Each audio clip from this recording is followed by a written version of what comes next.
Port Harcourt, this thing. So B was stunned. A short while later, I visited him with Mazi Philip Nkwocha, his childhood friend, and this thing. In his home at Ume. We entered. He shouted, Phil, what happened? Nkwocha he said, Obi, about what? Obi said, how come you ask for Igbo states and you don't include Anioma? I mean, Igbo, Port Harcourt. Nkwocha was confused, didn't know what to say, but something happened, and I was in a position to say something. So I said, oh, sir, okay, I can say something about this. It turned out at that time, Anthony, Navy Captain Anthony Ogogwa from Enugu, then Anambra State, was governor in Imo, and Meke Omerwa from Imo State then was governor in Anambra. So they set up a small group, including myself, under one Professor Nwaka, to articulate Igbo demand for states. And we articulated these 4 states, including Port Harcourt. But at the last moment, decided to drop it because they would create confusion. And told him what happened. He was stunned, went to hear me, and he said, Phil, our gamble about identity has failed. Get me 3 traditional Igbo dresses. I will attend this year's Ahajoko lecture and seek to deliver the one for next year.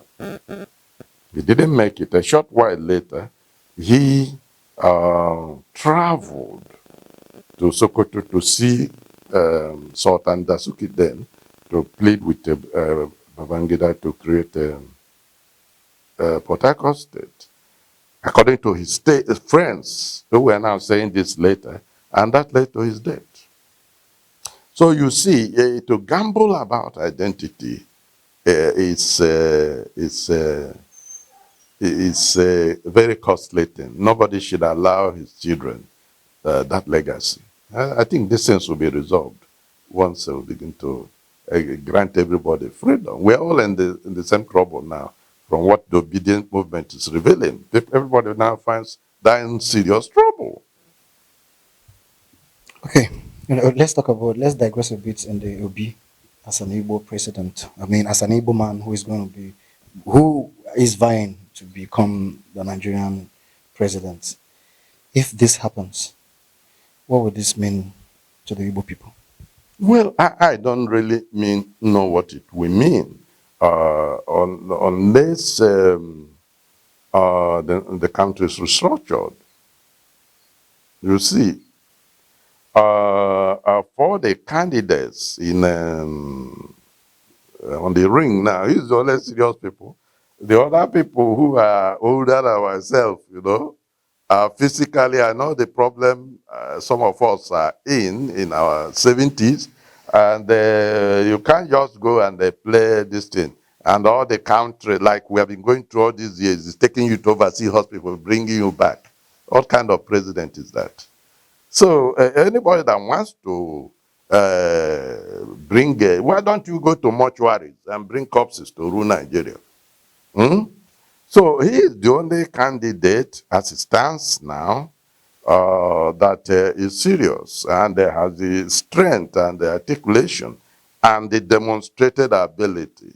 You see, I don't know whether he's a Pan-Africanist, but I judge my own thing on how it will affect Africa and so on.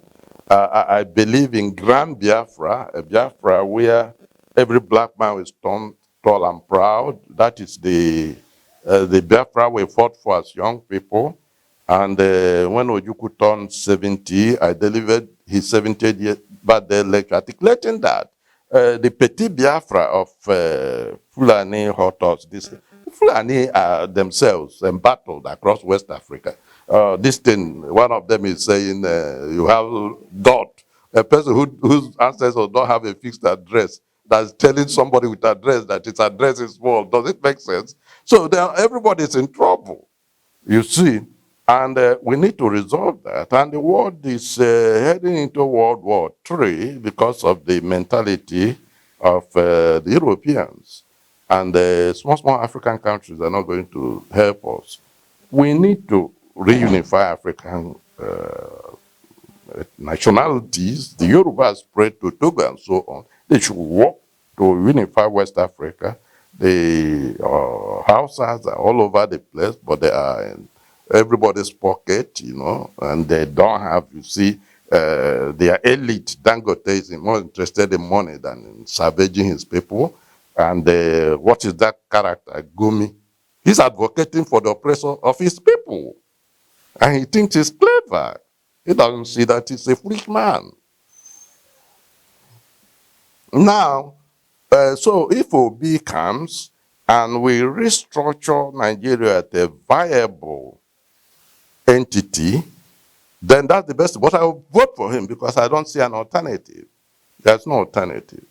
I looked at his background. It comes from uh, a family that his brother is a reverend father. The fathers, they have their own problems with me, but they tend to at least obey rules. Huh? So I think you do. I will vote for him.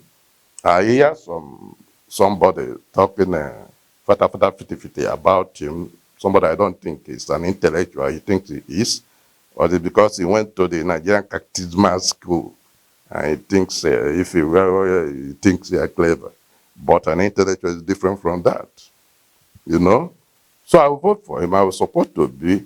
And when Haiti had that earthquake the other some years ago, as governor, he went there. That's why I respect people who go to Haiti. I believe in the greater Igbo nation, you know.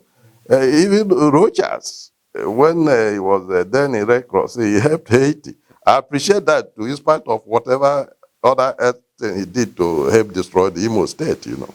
So I take note of things like that. That's how I find who to support.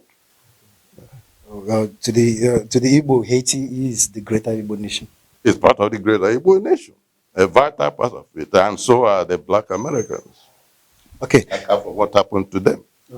All right. Okay. Now we will be coming to the. And I care for the Kitikparapọ. I care for what happened to the Kale or the Kiti or the Jesha. From my discussion with Samaluko, I care deeply. You don't want if I have to vote for somebody in Nigeria, I will vote for them. Okay. I will. Right. Yes. Can I ask you why? I mean, tell us. Because they're part of the greater Igbo nation. Really? Tell Yes, us about this. They're all autonomous people. Okay. Yeah. All right. Okay. Yeah. So, my professor, this is Namen TV. We have not reached our destination. We are still going. We are still going to meet more people who will share us more light, guide us to the path that we are working towards, which is the unified Igbos now.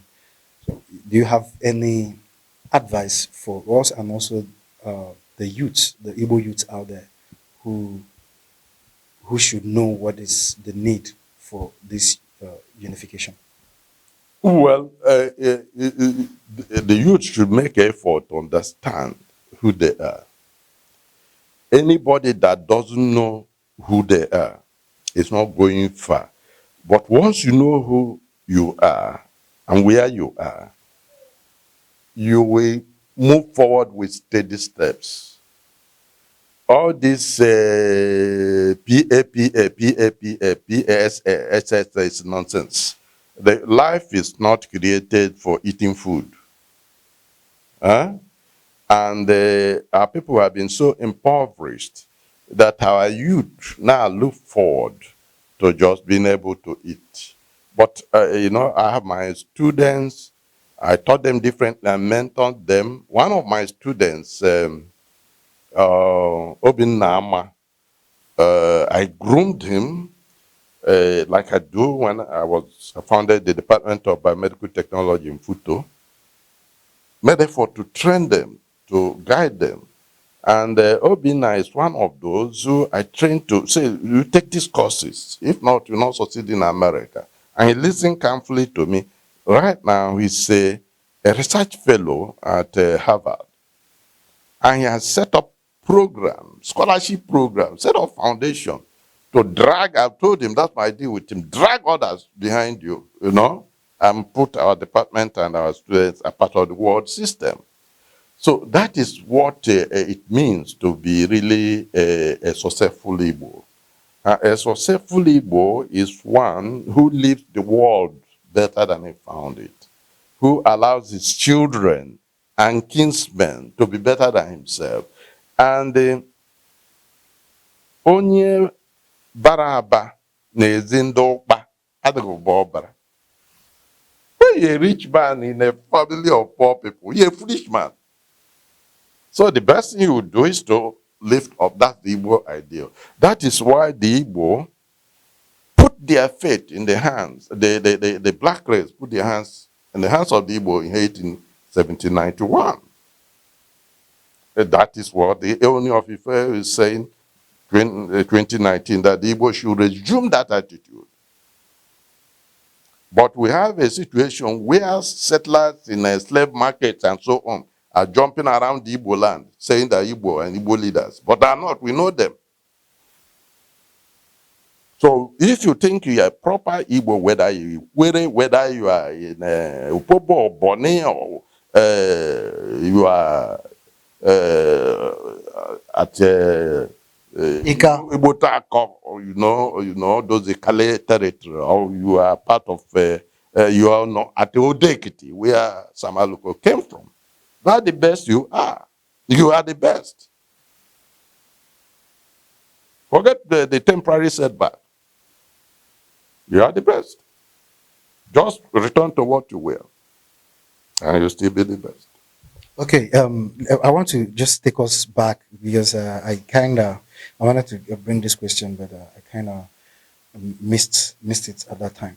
Now, the question is, as a scientist, do you see it coming to that time that there will be a scientific testing for the people who are in question about their identity, like say DNA, where the people will be made or It is already taking place. Many black Americans are doing that now in the Western world. But black Americans. Yeah, I'm talking about here in Nigeria. Oh, we are also reaching that. It's just that we are too poor to accept. But very soon that thing it will be done here.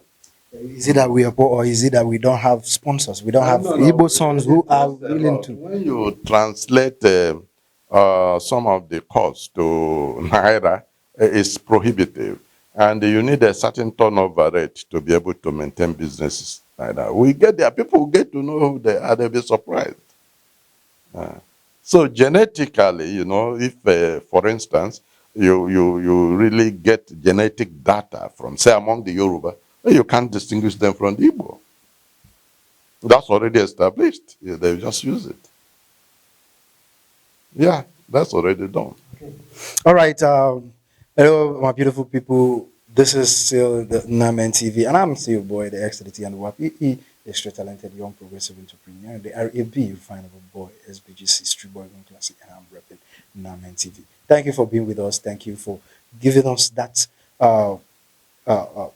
shares, the comments, the likes, and the contribution, the stars and the donations you all have been giving to us towards this project. And we are asking you, don't relent. We won't stop. We won't disappoint you. We must keep going. We must keep this fire burning until the Igbos are unified as one people. Thank you, and God bless.